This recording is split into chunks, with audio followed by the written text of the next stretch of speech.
Good afternoon, everyone, or good morning if you're in California. My name is Tina Searing. I'm a partner in Husch Blackwell's Minneapolis office and in the firm's labor and employment practice. Before we begin, a couple of housekeeping items. At the bottom of your audience console, there are several application icons that you can use during the program today. So if you have questions during the webcast, submit the questions in the question box and we will do our best to answer those questions. If there needs to be a more fuller, robust answer or we run out of time, we will follow up with an email to you. There's also a PDF of the presentation available, and that is in the program materials folder. The program has been approved for legal education hours. For live attendees, you will report your hours by clicking the CEU icon at the bottom of the screen. A certificate of attendance, including course numbers, will be emailed to you tomorrow, along with a recording of the webcast for watching and sharing. Near the end of the program, we'll also have a short survey, and we'd ask that you respond and give us feedback so we can plan future programs. So that is all the housekeeping items now. Let's begin. Again, my name is Tina Searing. I'm a partner in the Minneapolis office, and I do employment litigation and employment work. I also do white collar and internal investigations and work in toxic torts. Joining me is Matt Beyer. He's a senior counsel here in the Minneapolis office, and Matt also does employment and commercial litigation, as well as insurance coverage and toxic torts. Matt's practice is fairly impressive, and once you get to know him, it's even more impressive. He handles high stakes contractual and business disputes and litigation matters. I want to do a special thank you to Jonathan Duffy, who's an attorney in our Minneapolis office, also a member of our does employment litigation and toxic tort. Jonathan was instrumental in helping us prepare today's presentation. So with that, Matt, I'll turn it to you. All right, thank you, Tina. So today we're going to provide some updates on some new laws that passed here in the state of Minnesota that are a result of the last legislative session. Some of you may know that the Minnesota Legislature meets every year. They're in session from January to approximately May. That end date can change a little bit from year to year. This year, the legislature quit on May 19th, and there were some bills that were passed right at the end that were signed by the governor after the end of the session. Students these days in May aren't the only ones cramming a semester's worth of work right into the last week. That's certainly what the legislature did. There were a number of bills touching on all kinds of different areas of law, especially employment law, that were in consideration throughout the session, many of which got dumped into a few large omnibus bills that were passed right at the end of the session. And that's the bulk of what we're going to be covering today, is a lot of these provisions that touch on employment law that were included in a couple of the large omnibus bills. And then there were also some additional bills that weren't incorporated with the omnibus that we'll touch on as well. And then at the end, we're also going to introduce a couple of bills that relate to employment issues that weren't actually passed this session, but we thought they were interesting and something to maybe keep an eye on in the future. There's a chance that some of these bills might come back in future sessions and could be passed at a later date. So it's always nice to try to stay ahead of the game and kind of have a sense of what politicians and lawmakers and other groups involved in the process might be thinking about, because some of those issues might come back. So first, we're going to cover some of the bills that passed. Some of you may remember Schoolhouse Rock. This actually, they wouldn't have been signed by the president, of course, but the governor. But Tina is going to start by talking about some issues involving earned sick time. Yeah, so the Earned Sick Time Act, it's Earned Sick and Safe Time. You hear it a lot, called ESST. This was passed. It's an amendment to the ESST Act, and it gives this has been a nightmare of one for employers. So the earned sick time and earned sick and safe time leave, when it was first passed, allowed for up to 48 hours for employees who worked for every 30 hours that they worked, they would accrue 1 hour of ESST time, and they can earn up to 48 hours a year. And this was for employees who worked at least 80 hours in the year, the calendar year, that would become eligible. The amendment, and one of the prior to this amendment, employers also could have PTO policies or vacation policies, and you could use your PTO policy as part of the ESST time. So if you had a PTO policy of 80 hours in a year to an employee, that you could say that that would include in that 80 hours, you could use your ESST time. The big amendment, and it's not listed here, but I want to talk about it, and it's been the big nightmare that employers are dealing with, and it's effective immediately, is that the amendment changed how the PTO policy and vacation policies could be used with ESST time. Employers can still use their PTO or their vacation time to include earned sick and safe time leave. But here's the kicker. If you have a more generous PTO policy, so let's say for starting employees, you offer 80 hours a year of PTO, and maybe you have more senior employees, those who have been with your company for a longer periods of time, and they have maybe 4 weeks to 5 weeks of PTO. If you choose to have your ESST time included in your PTO or in your vacation time, that will now, the amendment now will apply to ESST time, will apply to the entirety of the PTO and vacation time. In other words, now the 80 hours of PTO time will count as ESST with all the protections of ESST. Or you have 5 weeks of PTO. It would include all the protections of ESST for the entire 5 weeks. So we have been working with employers now dealing with this, and they're examining their PTO vacation policies with their ESST time policy. And some employers are pulling it and having that be a standalone policy of just 48 hours. And they're analyzing if there should be a reduction of PTO or vacation benefits. So I want everybody to be aware of that. And that's important when it goes to this second bullet, is that you're liable to employees who aren't provided or allowed to use all their earned sick and safe time for the amounts that has been earned. So if you have this more generous policy under this amendment, you now could be held liable to all employees who don't get to use their entire PTO or their entire vacation time, that you've said this will also include ESST time. You could be liable for that entirety of it. And that could be an amount equal to the time that they should be allowed to have used for earned sick and safe time, along with liquidated damages. It also now will require an additional record keeping. So you have to make sure you have sufficient records.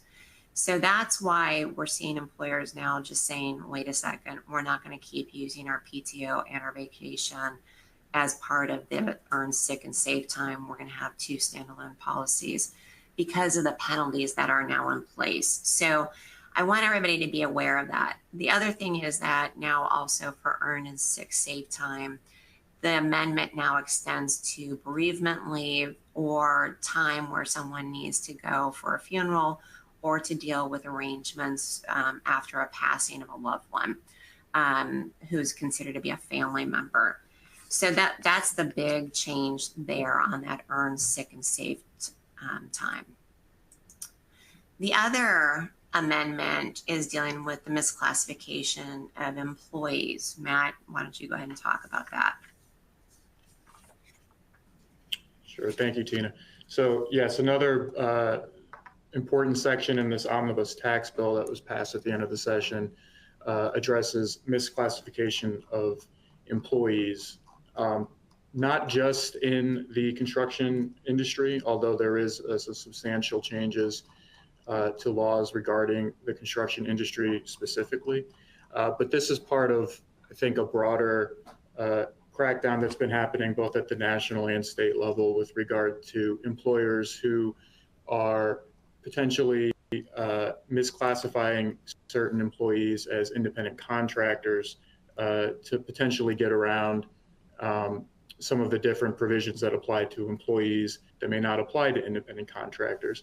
And so with these changes, it's possible that these new laws will lead to increased litigation in this space. Employers are going to have to be very diligent about ensuring that they're properly classifying their employees. And one of the reasons I think we expect that this may lead to increased litigation is that the new provision increases the damages that are actually able to be imposed on employers who misclassify those employees, including allowing for the commissioner to fine employers who misclassify employees up to $10,000 for each failure to submit or deliver records regarding the classification of their employees. The commissioner, this is already something that pre-existed, although there were some changes to the wording, but the commissioner already has the power to request a review of an employer's records regarding their classification of employees. And this applies across the board. So the penalty provisions obviously are very important. And these changes are going to go into effect at the end of the month here. Most of the changes within this section of the bill go into effect on July 1st.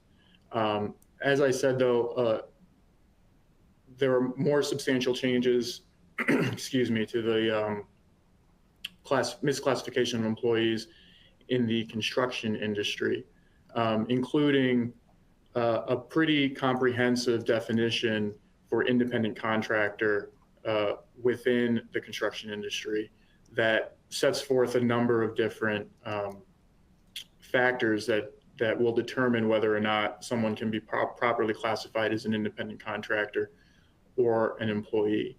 And the relevant section is being revised to state that an individual is an independent contractor and not an employee of the person for whom they're providing services if they are operating a business entity that meets the following requirements at the time the services were provided or performed. And there's a whole list of what needs to be engaged with as far as running a business entity, including their entity has to be established and maintained separately from the person for whom they're providing services.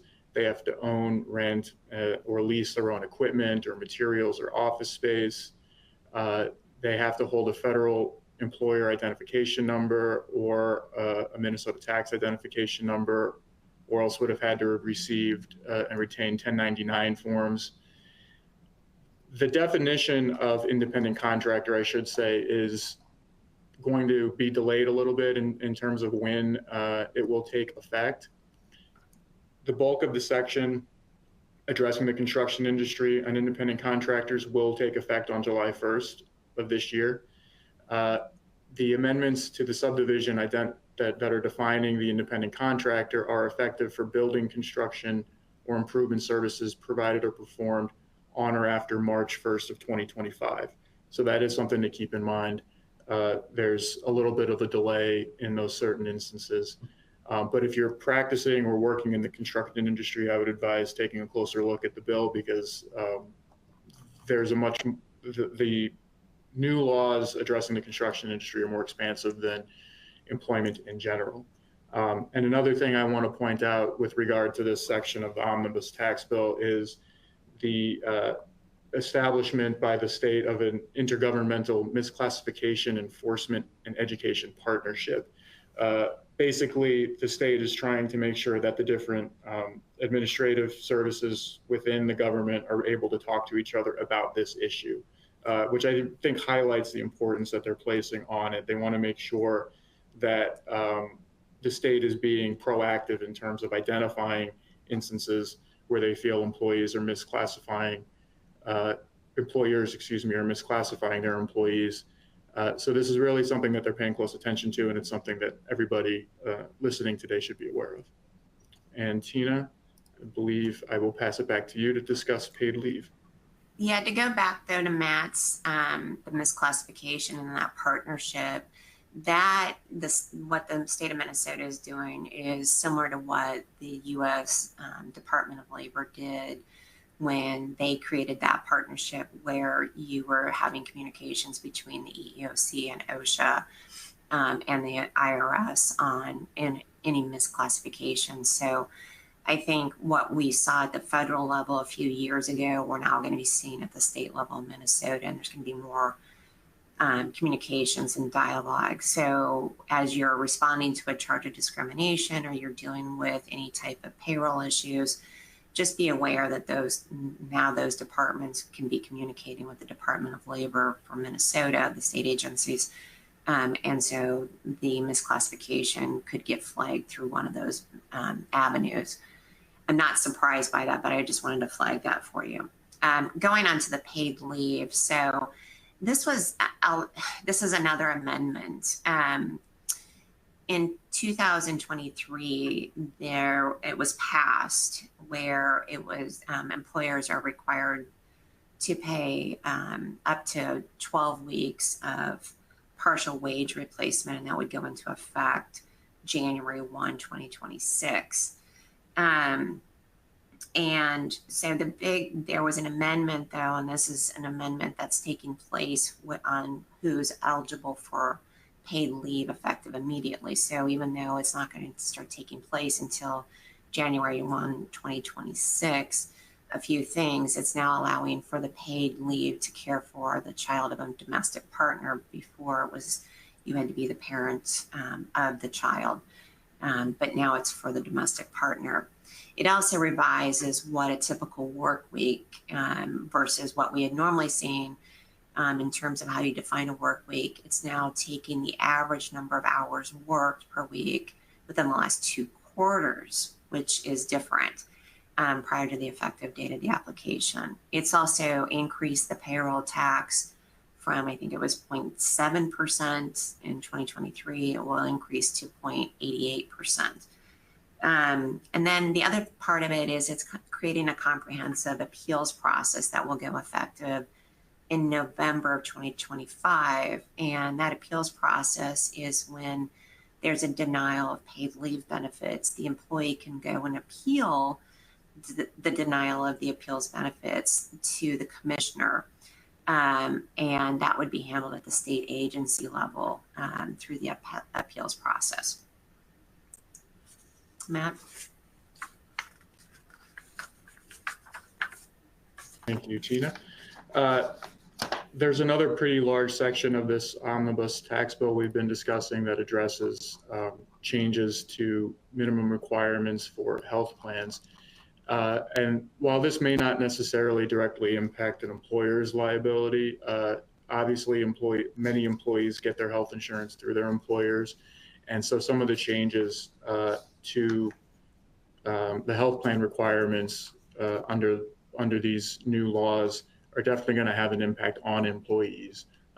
And they would certainly be interested to hear about some of these. So in most instances, these new requirements for health insurance plans are going to be taking effect at the beginning of next year on January 1st for plans that are issued or renewed at that time. There's a slew of medical services that we have on the slide here that now must be required under health plans going forward starting next year. There are some other provisions that we didn't include on the slide that I'll mention. There's increased minimum services for maternity care, including health plans have to cover a transfer of either the mother or the newborn to a different medical facility if it's deemed necessary by the doctors. That transfer has to now be covered by a health plan. Rapid whole genome sequencing is something else that we didn't list on the slide here, but is something that has to be required if the enrollee is 21 years of age or younger, has a complex or acute illness, and is receiving inpatient hospital services. So they actually, the plan under those certain circumstances now has to also cover genome sequencing. As we have here written on the slide, some of the other services that have to be included are amino acid-based elemental formulas. Those are for diseases such as cystic fibrosis or mast cell activation syndrome. Orthotic and prosthetic devices and supplies, including repair and replacement, now need to be covered. Intermittent urinary catheters, scalp hair prosthesis for people who are suffering from cancer, for example, or have hair loss for other reasons. Gender affirming care. And then the first one we have listed there are abortions and abortion related services. Obviously, ever since the Dobbs decision, abortion and contraceptive issues are more in the news, more at the forefront of lawmakers' minds. So that was something that was addressed within this bill as well. Also, there was an expansion of services that do not require pre-authorization. So there are some certain services beyond emergency services where pre-authorization can no longer be required. But with the increased coverage for abortion or other services, there are, of course, lawmakers are anticipating objections from religious organizations. And so there is religious organization exemptions to providing those services built into the law. It is limited to nonprofit religious organizations and closely held for-profit entities. But if a nonprofit or a closely held for-profit entity is going to object to providing certain services, including contraception or abortion, they have to provide notice to their employees so their employees can make an informed decision as to whether or not they want to continue to be employed there, knowing that they won't be offered those services in their health plans. Hey, Matt, question on that exemption. Do they also have to provide the notice to prospective customers, such as like the Walgreens case that, or the pharmacy case that we dealt with, where we did a blog on that? You know? Sure. To customers as opposed to prospective employees? Customers. I don't believe there's a requirement of notification to customers in the bill, no. It really addresses providing notice to prospective and current employees. And so moving on to the next slide here, there are a number of other smaller provisions included in this omnibus tax bill. Again, as I said at the top, there were a lot of bills that were under consideration during the course of the session that all kind of got pushed in at the last minute into this one bill, which is about 1,500 pages long. So obviously we're not going to cover every single thing that was in there touching on employment. But a few other things that we thought were of interest that we wanted to point out included the establishment of this tending the soil. This was an appropriation that was made in order to build a new workforce development and job training center in Minneapolis called the Rise Up Center. There was also appropriations made. This goes back to some of what we were discussing in terms of earned sick time that Tina was covering. There's specific money that is being earmarked during the 2025 fiscal year, specifically for the commissioner to be able to enforce earned sick time and save time provisions. So it's like $310,000. It may not be a huge amount of money, but I think the fact that it was specifically earmarked for enforcement of the earned sick time provisions kind of demonstrate how serious the state and the legislatures are taking those issues. Elsewhere within the bill, there were some changes involving the University of Minnesota and students there, there was a section specifically addressing collective bargaining rights for student employees, which if you're working in that space, I would recommend following up on that. But there was also a change to the definition of public employee to include full-time students under the age of 22 who are working for the University of Minnesota.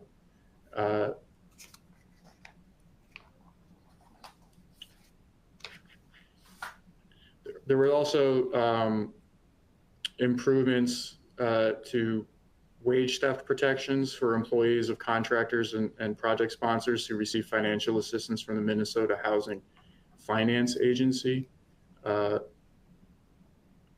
So that was something else that we wanted to flag. And then there's a bunch of changes to the licensing requirements in specific industries, which most of them revolve around healthcare. So if you're working in that space, you may want to dig a little deeper into those. There are licensing requirements addressing veterinarians, dentists, dental hygienists, physicians, speech pathologists, occupational therapy, physical therapy, and things like that. So there were relatively minor changes to the law in some of those areas that we didn't feel we wanted to cover in depth here, but we wanted to flag those in case you are working in that space. It's something to be aware of going forward. I think, Matt, also, and I'll talk about rideshare in just a minute, but I do think, going back to the slide about allowing full-time students at the University of Minnesota to be included as a public employee for unionization, that is an example. There was a number of items that were attempted to be introduced with clear backings of different unions. So we saw a lot of activity by unions in this legislative session for employers who are seeking to stay privatized or avoid unionization. The good news is most did not get passed, including there was a bill that was being introduced where striking employees would be paid unemployment. I think that you're going to see more activity, though, in the state of Minnesota, and we're going to see more unionization activity and pushes by the union going forward in the next legislative session. So so even though they've expanded now the definition of who is a public employee, as a private employer, you should just be aware of how active the union was during this legislative session. So going to rideshare, if you live in the state of Minnesota, live in the Twin Cities, fly into Minneapolis, St. Paul Airport, you would know that the rideshare and minimum wage and Uber and Lyft, there was a lot of drama and controversy in the past year, especially in the city of Minneapolis and the city of St. Paul. And the legislative session, they just kind of took it all out of their hands, which also created some controversies with those two city councils. So we wanted to include this because it's going to be effective, some effective immediately, some effective December 1, but it's increasing and addressing minimum wage issues and compensation issues. It's mandating that drivers be paid every 14 days. It's requiring that they be given 3 days. The ride sharing company has to give the drivers 3 days written notice before deactivating from the app. And the driver has the right of an appeal. I also thought it was interesting is that the ride sharing companies must provide the driver with the option to opt out of arbitration. And I think that that's an important signal also of where this legislature is in terms of arbitration agreements between employers and employees. And I think that this was it got buried into the bill. It wasn't one that people were really paying attention to, but this opt out of arbitration is one where we should be keeping an eye on it from private employers' perspectives. Is there going to be an coming of more opting out or requiring that companies cannot force arbitration through some type of legislative mandate in the next session? Interestingly enough, drivers did not have apparently any status under the Minnesota Human Rights Act. And so this act now provides that protections under the Minnesota Human Rights Act against discrimination. So those are the high levels of the ride sharing provisions. The next one is tied to opting out of arbitration agreements or restrictive covenants.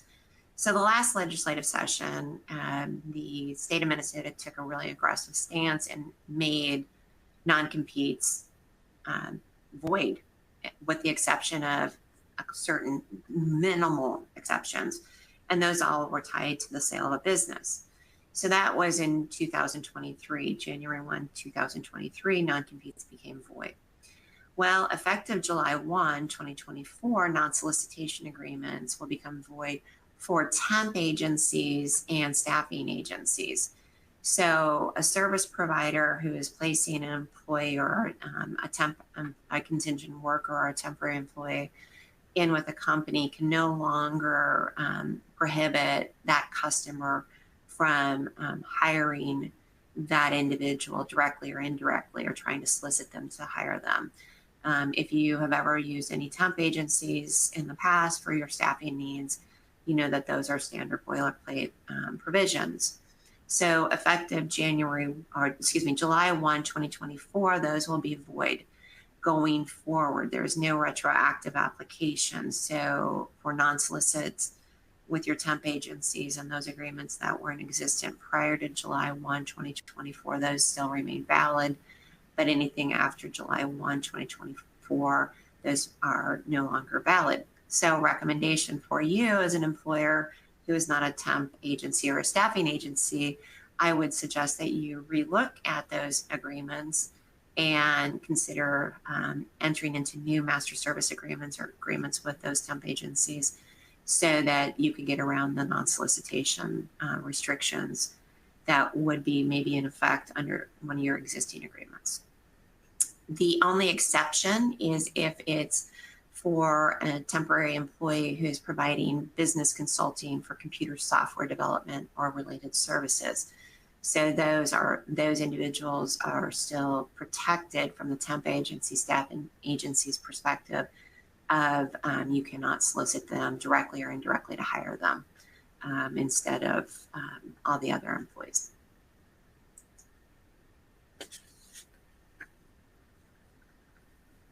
Matt? Yeah, sorry, I'm still muted.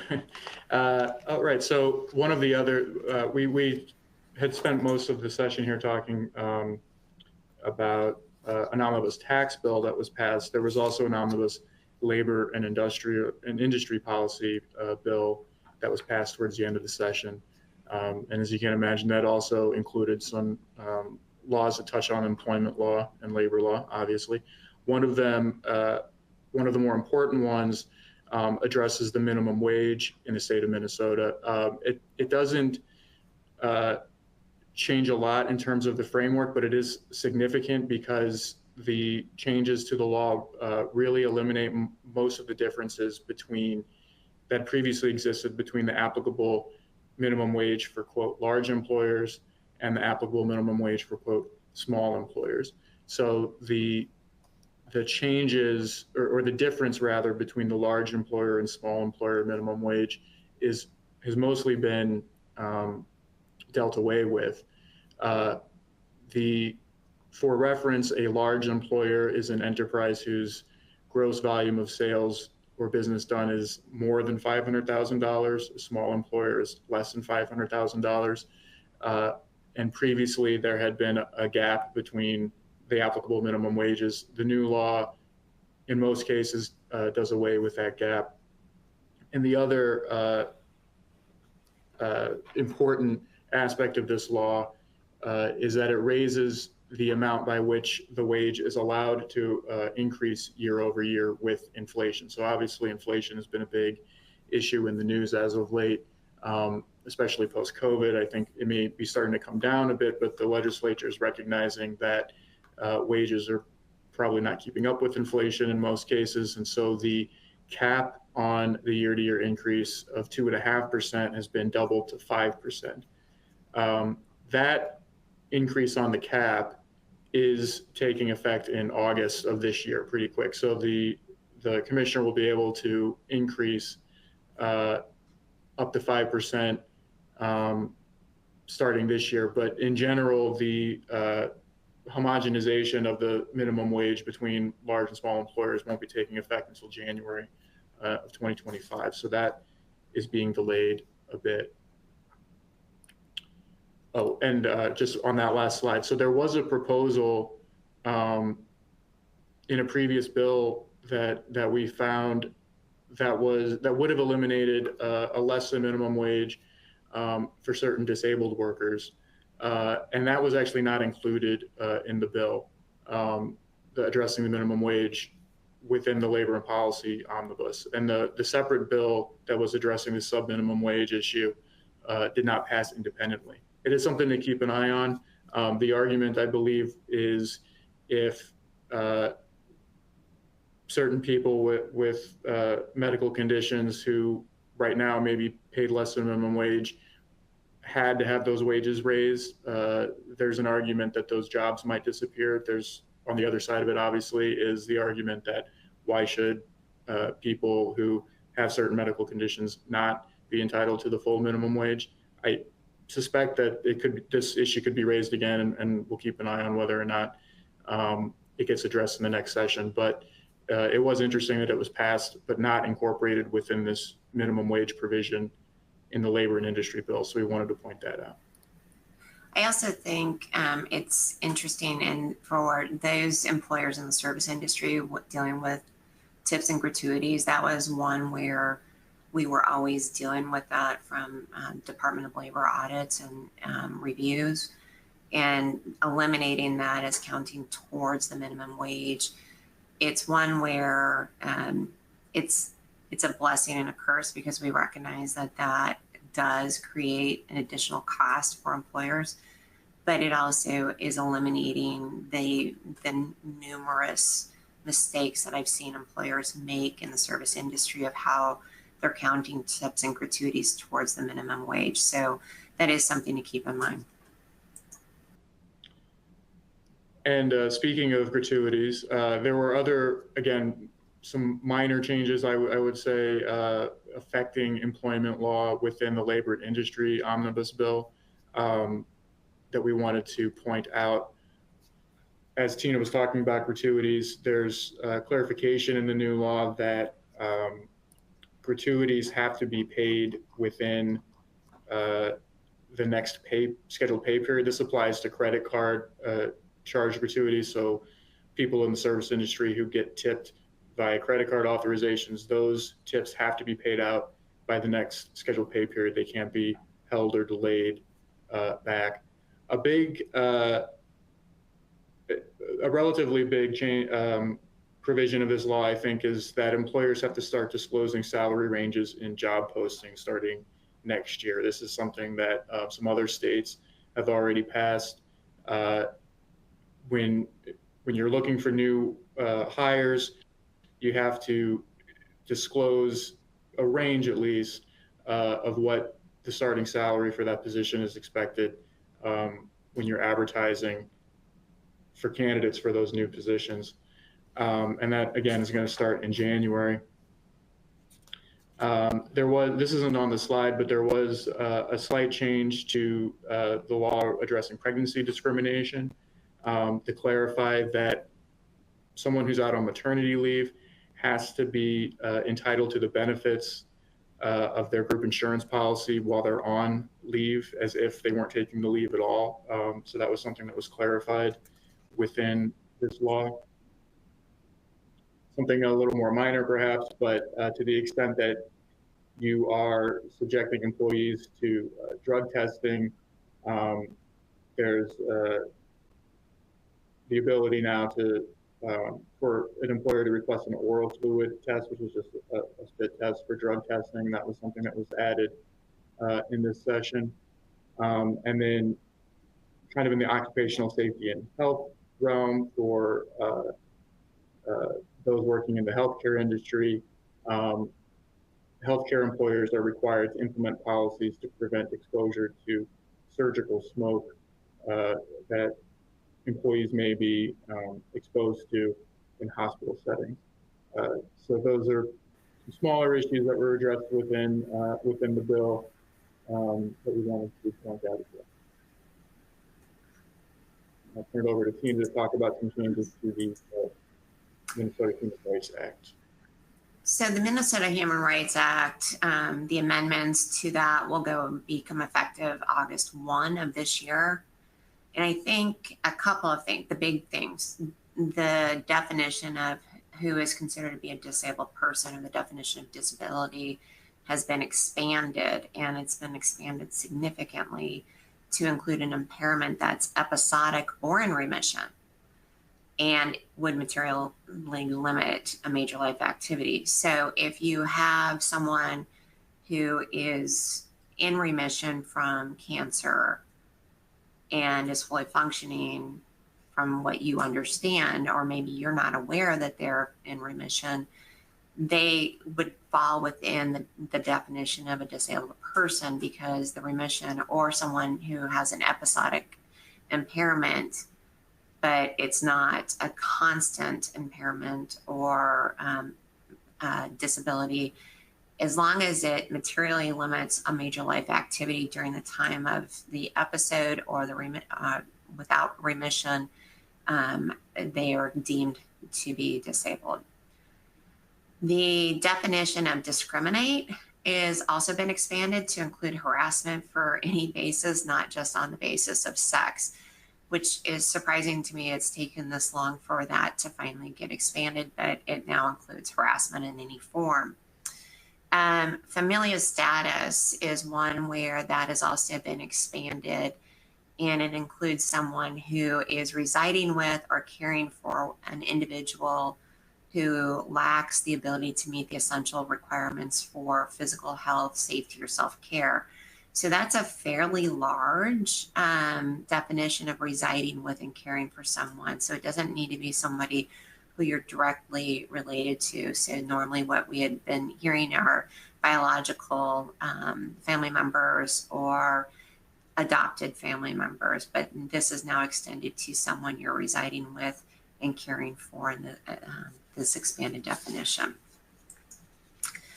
The other amendments to the Minnesota Human Rights Act is removing the exemption for fraternal organizations who claim sexual orientation to be a bona fide occupational qualification. That is no longer an exemption. It also clarifies what is an exempt religious organization or religious exemptions. And this was interesting, is that they made the exemption will not apply to secular business activities engaged by religious organizations and unrelated to the religious and educational purposes for which it's organized. So anything that is outside ministerial, where it's considered to be a business, a secular business activity, and has nothing to do with the religious or educational activities of a religious organization, that is no longer exempt. The big change is that the penalties for violation of the Minnesota Human Rights Act have expanded. Treble damages are now available. Before, treble damages were limited to compensable damages and did not include emotional damages. Now, treble damages are available to compensatory damages, including emotional damages. Also, punitive damages has been expanded. Before, there was a cap on punitive damages of $25,000. Now it's an unlimited cap. So employers used to feel a little more comfortable with Minnesota Human Rights Act claims and the threat of punitive damages. Now with the unlimited cap, I would say that comfort is gone. There's also now civil penalties, and the court will decide a civil penalty that's to be paid to the state. So in addition to any private right of action that. And speaking of private rights of action, they're giving additional remedies, which you typically would see anyway in any of our litigation matters where the aggrieved party, the plaintiff, may ask for all remedies available, including hiring and restatement. But now it's clearly provided under the Minnesota Human Rights Act. And they also are expanding the time in which an aggrieved party can file a civil action after determination by the Minnesota Department of Human Rights. Before, the person would have to file a civil complaint within 45 days from the date of the notice of the determination by the commissioner. It is now expanded to 90 days from the date of notice from the commissioner. So that's a fairly large enhancement. Workers' compensation, also, this is some changes. They're not huge changes, but to be aware of. So effective immediately, if you have been, as an employer, ordered either through an agreement or through an order by the department, the administrative law judge, you must make the payment within 6 months of that due date. There were a number of issues where employers were delaying the payment, and there weren't any kind of teeth to the consequences of delayed in payments. And so now, if you don't make the payment within 6 months, it can be referred, the commissioner can refer this issue to the Department of Commerce for consideration of whether or not there should be a license or permit revocation. So they're putting some teeth into making sure these payments are getting made in a timely fashion.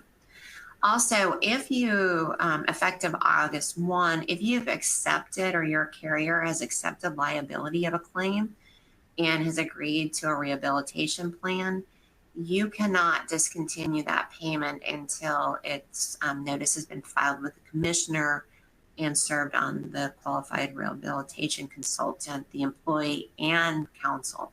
So you can't just stop the payments if you think that the payments are no longer due. And then workers' compensation hearings are just becoming, they're going to be now, all the filings will be done electronically. So it's kind of keeping up with how we handle filings in state court and district court.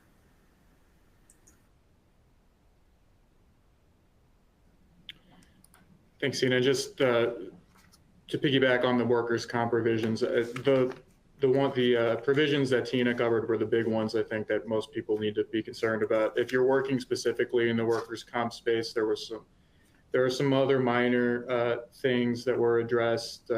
For example, how to calculate the weekly wage for agricultural workers, and there were some adjustments made to the fees that are recoverable. The cap on attorneys' fees that can be paid was raised from $26,000 to $55,000.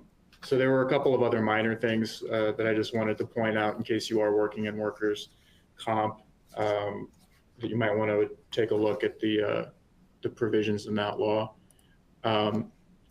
There was a separate law, not included in any of the omnibus bills, specifically addressing compensation for minors who appear in online content, which was an interesting law, I think, and kind of an interesting space.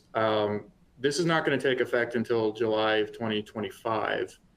And obviously the purpose of the bill was specifically to ensure that children who are being used probably in their parents' or other people's Instagrams or TikTok videos or other online content are not being exploited to the extent that content is actually a money-making venture. So it's a pretty comprehensive law that applies to content creators, which is defined as anyone over the age of 18, including family members, which I think is important. So you can't just because they're your kid and they're under the age of 18 or 14 doesn't mean that they're exempt from this law. And it applies to when the content is performed in the state of Minnesota. So obviously, Minnesota's jurisdictional reach is limited. This is not a national law, but the online content can be seen globally. So this applies if the content is being performed within the state. And obviously, you know, the amount of money that somebody might make as a content provider could vary wildly. The triggering threshold is calculated to be if you're making at least a cent per view, and if within a 12-month period, at least 30% of the compensated video within any 30-day period includes the likeness, name, or photograph of any minor. So if somebody throws one video up and they have, you know, some sort of ongoing content creation where they're making money, one video may not trigger these provisions, but if at least within any 30-day period, 30% of the compensated video includes the minor will be entitled to some compensation. Any minor under the age of 14 shall receive 100% of the compensation earned from the content they appear in. So that obviously is limited to the actual videos that they're in if those provisions that I just discussed are triggered.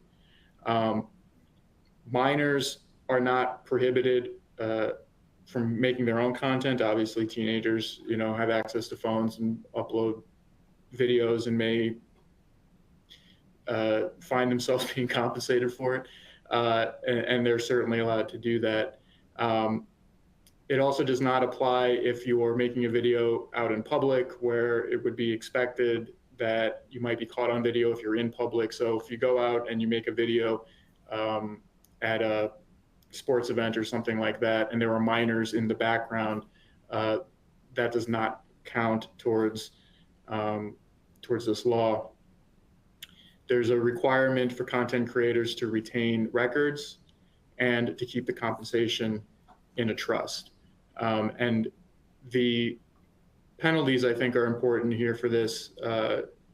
If someone violates this new law, it provides for a private cause of action that permits recovery of actual compensation, punitive damages, and attorney's fees, and injunctive relief is possible if a child is being used in content creation without their permission and would like it to stop. Injunctive relief is also available. And one thing I wanted to mention on the topic of compensation for minors, we didn't include it in the slide here, but there was a provision within that labor and industry omnibus bill that we discussed a little earlier, addressing the child labor section of the Minnesota statutes. It provides now for liquidated damages for employers who violate the child labor statutes. And those damages include the amount equal to the minor's regular rate of pay for all hours worked in violation, on top of the actual wages themselves. So there has been, I think, some special attention paid this session to child labor and compensation to children, and that's obviously set forth in this bill and also in that provision of the omnibus bill. And we are getting close to an hour. We have a few things we still want to discuss, so I'm not going to spend a lot of time talking about the transportation policy bill that establishes a special sugar beet hauling vehicle permit, but it's something that I saw while we were researching this webinar, and I felt like everybody else also had to know that there's a special sugar beet hauling vehicle permit not required in the state of Minnesota. I don't have enough experience in that industry to understand the significance of it, but apparently it's a big deal. So we have some bills that did not pass this session that we mentioned at the top we wanted to go over just because they may come back. And so in the last few minutes, we're going to go over a few of those that we thought were interesting. And Tina, I believe I'm going to pass it over to you to talk about the clarification of payment of raises. So the issue of payment of wages is a hotly debated issue in Minnesota, and the question becomes, when is the raise effective and is it retroactive? So, and is there a clawback? So right now there was a bill introduced. It would have clearly explained whether or not raises, if there's a clawback, and it would be that raises would be effective during the pay period in which the raise was given. It wouldn't be clawed back or withheld from the departing employee. The case law is still unclear. We think that this is going to be one, we did a blog on this earlier this month. It's one where we're going to keep an eye on it, because I do see that this is going to be one where there's going to be a debate on the effective date of a raise and if it can go retroactive, and does the employee have the right to that retro application of the raise. So we just wanted to have you be aware of that.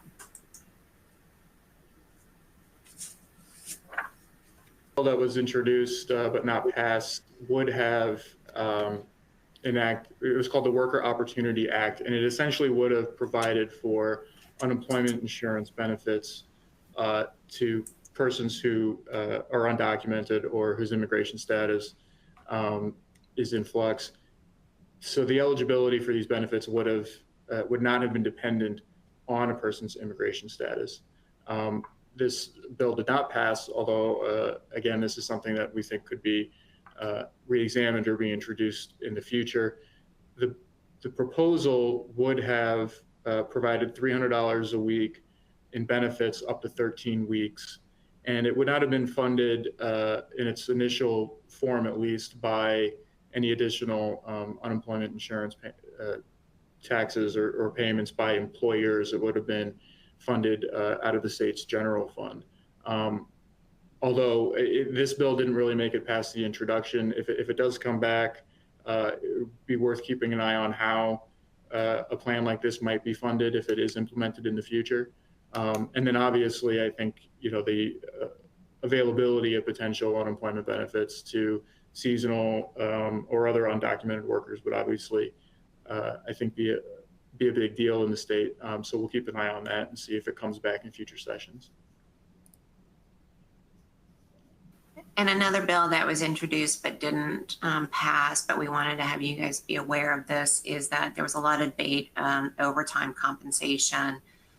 And the bill would have required overtime pay of 1.5 times regular rate for anyone that had worked 7 consecutive days. And it didn't matter if they had worked in excess of 40 hours during that work week. So in other words, if your employee worked 7 consecutive days and they only work 3 hours a day, maybe they're in the service industry, that's 21 hours. By day 7, they would be entitled to 1.5 times regular rate of pay. They also were introducing, unless there was consent from the employee, you couldn't require an employee to work hours, less than 11 hours after their prior shift, or that during the 11 hours following the end of a shift that spans for 2 days. And then they would have to pay 1.5 times regular rate of pay for those hours worked by the consenting employer.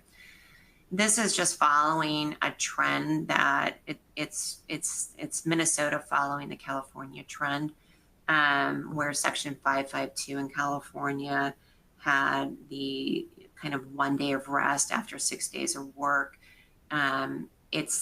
It's giving the compensation, extra compensation to employees, but it's one where to keep an eye on, again, because we're seeing Minnesota kind of following a lot of trends with California.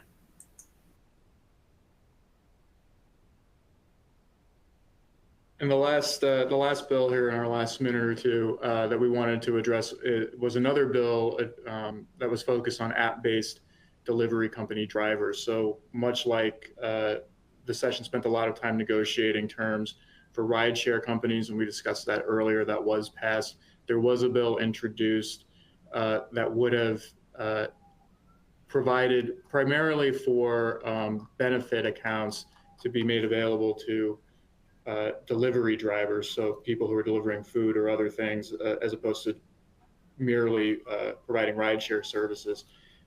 It was less extensive than the bill that passed addressing ride shares, but it would have increased insurance requirements, like I said, added benefit accounts for the drivers. It would have provided a clearer definition as to independent contractors, and prohibited discrimination, much as the rideshare bill did. So, the number of delivery drivers is something that is probably not going to go down in the near future. And so this is definitely something I think that may come back, especially now that the rideshare bill has been passed. Attention may be turned back to these drivers as well. So we are just past an hour now, so we're out of time. Appreciate everybody taking time to join us today. We hope the information was helpful to you and your organization. As a reminder, the program has been approved for legal education hours, and to report your hours, you just need to click on the CEU icon at the bottom of your screen. A certificate of attendance, including the course numbers, will be emailed to you tomorrow, along with a recording of the webcast that we've done today. And we'd ask that you please complete our short survey so we can use your feedback to plan future programs that are applicable to your business needs.